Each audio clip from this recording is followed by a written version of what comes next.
sino más bien entender cómo algunos factores sociales o algunas estructuras sociales se van incorporando progresivamente en los cuerpos, ¿no? O mejor dicho, cómo algunos dispositivos sociales van transformando, van constituyendo el cuerpo, sus características, ¿no? Digamos, en eso consiste entender el carácter cultural del género, ¿no? Se puede aplicar también a la feminidad, ¿no? En general, se puede aplicar a cualquier proceso identitario, ¿no? O a cualquier proceso subjetivo, ¿no? A eso se refieren las ciencias sociales cuando le asigna el carácter de cultural a la subjetividad, ¿no? Entonces, esto es fundamental porque si la masculinidad es una metáfora, ¿no? Si la masculinidad se inserta y se constituye dentro del lenguaje, lo que queda a los analistas culturales es comprender cuál es la estructura de este lenguaje en el tiempo y cómo esta estructura va sedimentando los límites de esta corporalidad, que es finalmente lo que en algún punto he llamado capital masculino, ¿no? El capital masculino en esta doble acepción, la extractiva y la de prestigio, ¿no? Es importante entender que esos dos niveles se conjugan de manera paralela, ¿no? Coinciden a la vez, aunque responden a dinámicas distintas, no sé si distintas, pero digamos, analíticamente distintas, ¿no? El carácter extractivo es el que, aplicando, digamos, la categoría marxista, desarrolla la plusvalía, ¿no? O, si aplicamos la categoría lacaniana, el plus de goce, ¿no? Es lo que extrae la energía, ¿no? Eso es sí.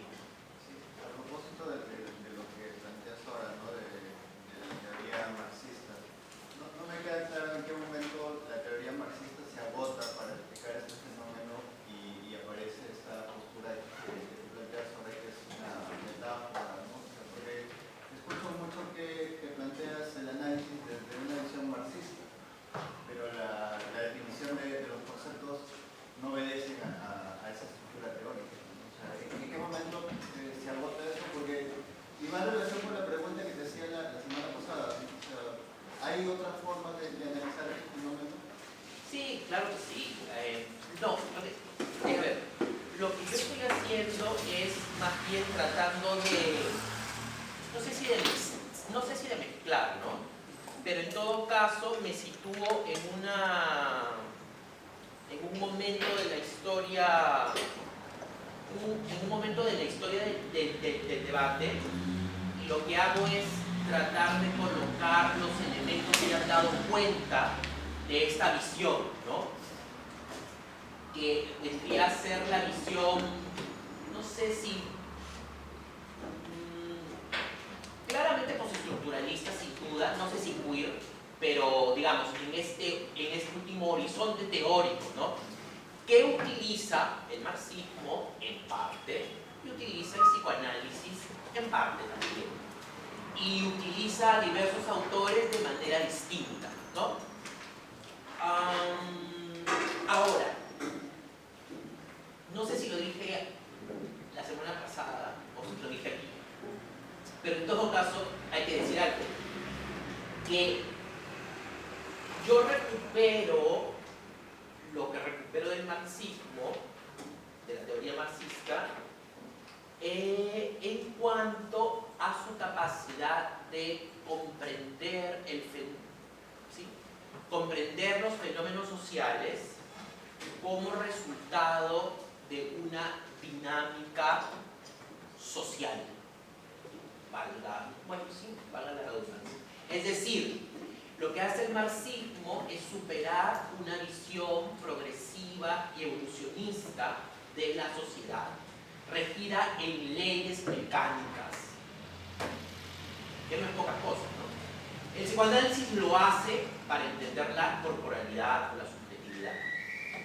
Y en el camino, y ambas sin duda no es que, aunque, bueno, una nació antes, la otra después, pero en el camino no dialogaron mucho, por decirlo así, en los 20 primeros años no dialogaron mucho.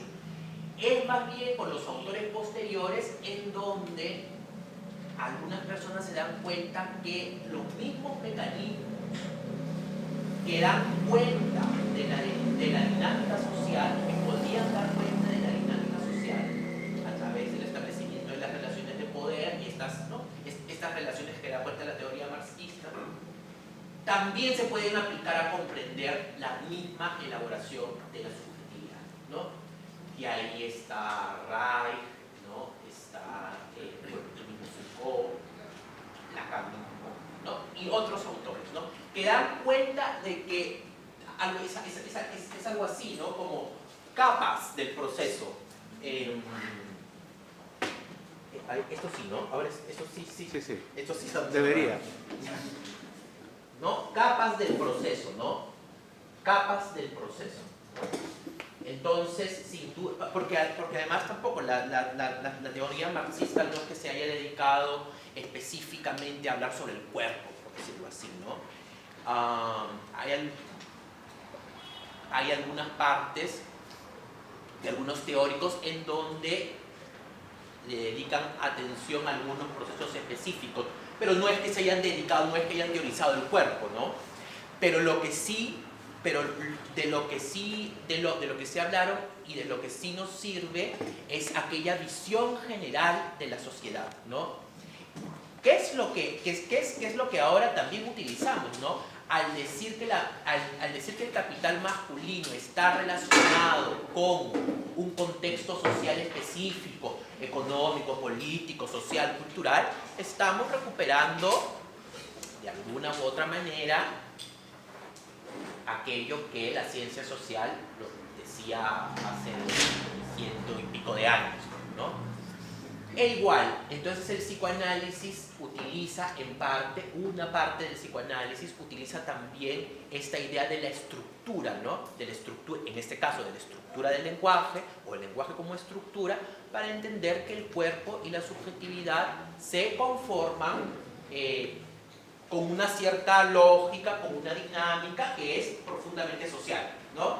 No es psicológico, mejor dicho, tiene una expresión psicológica, pero no es psicológica per se, ¿no? Sino tiene un fundamento social, por decirlo así. Sí. ¿No de capital extractivo podemos extrapolar? No es capital extractivo, es la dimensión extractiva del capital. Esa dimensión extractiva del capital, ¿podemos extrapolar ahora, por ejemplo, o está incluyendo el tema, por ejemplo, de la posición, del dominio, del control? Sí, claro. Es la teoría de la proposición aplicada a la subjetividad. Es eso, o sea, para poder afirmar algo hay que sacarlo de algún lado y procesarlo, fetichizarlo, como diría Marx en su capítulo sobre la metaxia, abstraerlo, ¿no? Volver a valor de uso en valor cambio, ¿no? Es la metáfora de la mercancía, ¿no? Transformarnos en objetos o mercancía implica eso.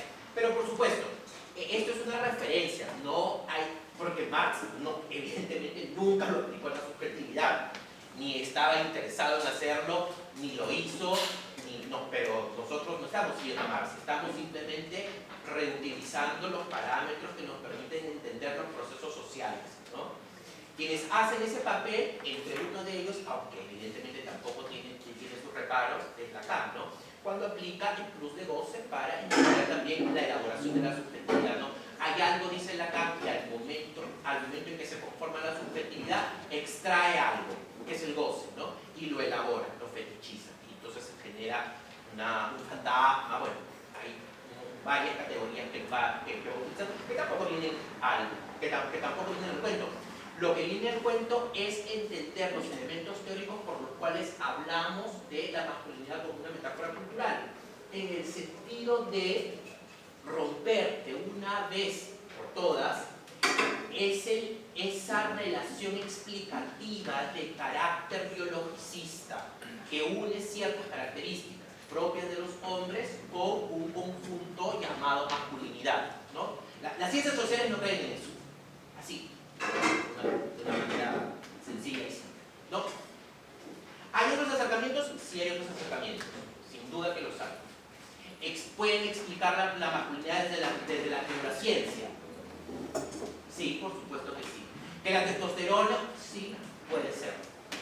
Pero las ciencias sociales no creen en eso, ¿no? No está dentro de sus presupuestos, por decirlo así, ¿no? No significa, pero ahí esto es algo importante, ¿no?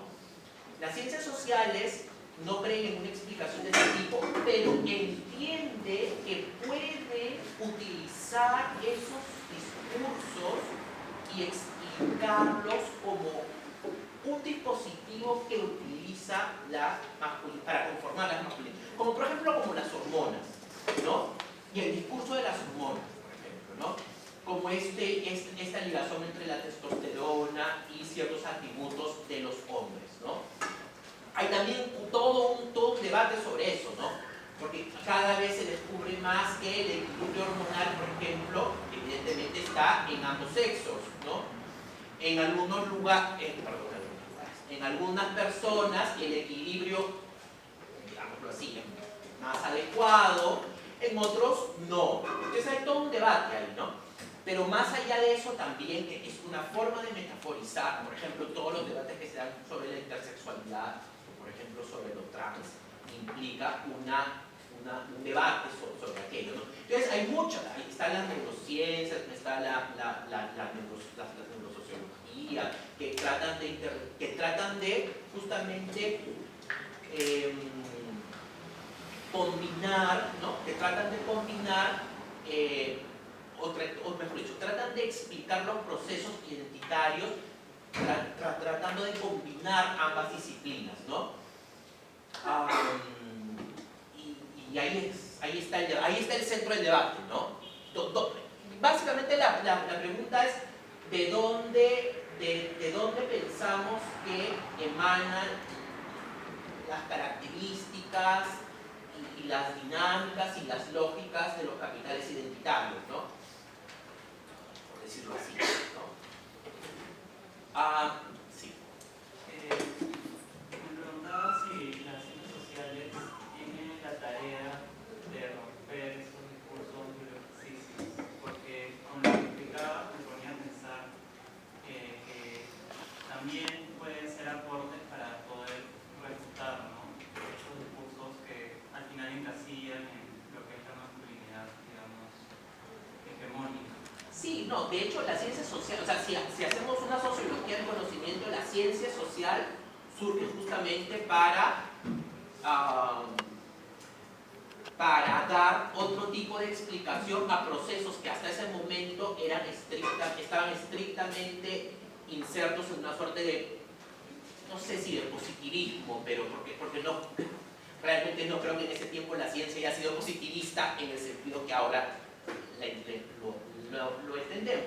Pero en todo caso había un sentido de ley universal, ¿no? De ley universal que permitía un entendimiento de las dinámicas sociales, por decirlo así, de los comportamientos humanos, no de la dinámica social, de los comportamientos humanos, ¿no? Entre ellos la masculinidad, no en ese tiempo, ahora estoy tratando de converger unas explicaciones, ¿no? Claro, y lo que hace la ciencia social es proporcionar otro tipo de explicación, ¿no?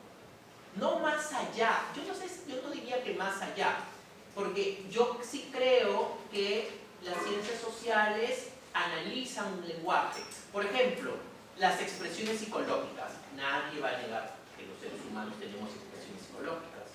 Imposible, eso no es posible. Cada uno tiene un conjunto de expresiones psicológicas. ¿Cuál es la diferencia entre la psicología y las ciencias sociales? Que a las ciencias sociales no les interesa la explicación individual de esas expresiones psicológicas, sino nos interesa cómo se relacionan ciertos factores, ciertos elementos sociales en la construcción de estas metáforas, ¿no? Desindividualizamos al sujeto para explicar justificar la incorporación de estos elementos en la corporalidad. Pero en el supuesto entendido que la corporalidad es una construcción social, ¿no? Esto no significa que la corporalidad no tenga expresiones individuales, por supuesto que las tiene, sin duda, pero a las ciencias sociales esas expresiones individuales no es su objeto de estudio, ¿no? Es igual como el arte, por ejemplo, ¿no? Cuando las ciencias sociales analizan el arte, no lo está entendiendo en el sentido de la creatividad individual, aunque nos parezca que la persona X pueda ser muy genial, eso a las ciencias sociales no le interesa. Le interesa cómo la expresión artística se construye a partir de un conjunto de encadenamientos, que tampoco es tan simple así, ¿no? No es que sea un conjunto de relaciones y estas relaciones influyan en el cuerpo, como por ejemplo tampoco ahí está el patriarcado y ahí está el cuerpo del hombre y es así, tan rápido como romper un huevo, no es tan sencillo, hay diversos niveles que se deben de tener en cuenta, ¿no? Para ver. Solamente para aclarar, la psicología es una ciencia social. Para los científicos sociales no es una ciencia social. Perdóname. La psicología social sí, No. pero la psicología no. El hombre, por filogénesis y ontogénesis social. No, eso por supuesto, eso es lo que dice la ciencia social. No, y eso es lo que dice la psicología ahora. Y Ahora, ahora más te digo por si acaso, porque hay una neurociencia social. ¿Por qué? Porque ya no se le puede tratar al ser humano como natural. Justamente corrobora todo lo que está diciendo. tal cual. Entonces, por donde lo miremos, por eso te digo, ¿no? Filo y ontogenéticamente hablando, el hombre es un ser social. Entonces, cuando vemos el psiquismo, que puede ser individual o social, porque hay una psicología social también, entonces tenemos que verlo de esa perspectiva. No separemos como si la psicología estuviera en el limbo. No está la psicología en el limbo, la psicología está dentro de las ciencias sociales. Si queremos ponerla en el plano biológico, tendríamos que entrar en el plano del conductismo, y eso es absolutamente fuera de sentido. Sí, dicho esto, sí, bueno, sí, es que en realidad lo que intento decir es que existe un proceso en donde el síntoma tiene varias dimensiones, ¿no? Eso es... Pero ve clínicamente. Lo estás viendo clínicamente, desde la psicología clínica. Pero no, eso no es solamente, esa parte no es solamente psicología. No, ya sí, ya Hay educativa, hay social, hay organizacional. Sí, claro. No, pero me estoy refiriendo a eso específicamente yo, ¿no? O sea, es decir, el fenómeno no puede ser capturado solamente por una visión clínica. Ahí está. Y para eso utilizamos las ciencias sociales, ¿no? Que fue, por cierto, las primeras disciplinas que dieron esa visión, ¿no? Algo más. En el siglo XIX